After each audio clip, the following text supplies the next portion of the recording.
জলের দেবীর আহ্বান। ঘন সবুজ অরণ্যের গভীরে এক পাহাড়ি ঝরনা বয়ে চলেছে আপন ছন্দে।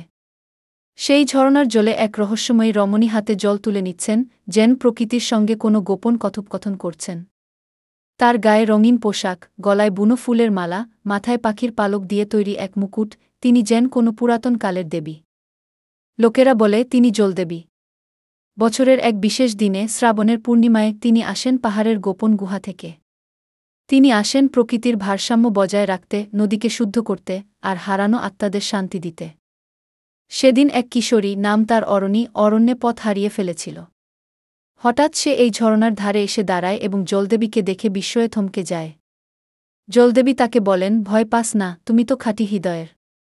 তুমি প্রকৃতির বন্ধু, তাই আজ তুমি আমাকে দেখতে পেয়েছ। অরণি বিস্ময়ে জিজ্ঞেস করে, আপনি কে? জলদেবী হেসে বলেন, আমি এই অরণ্যের সুরক্ষা রক্ষাকারী। তোমাদের চোখে আমি কেবলই একটি কল্পনা, কিন্তু প্রকৃতির কাছে আমি বাস্তব। এরপর দেবী অরণির হাতে একটি ছোট জলপাত্র দিয়ে বলেন, এটা রাখো।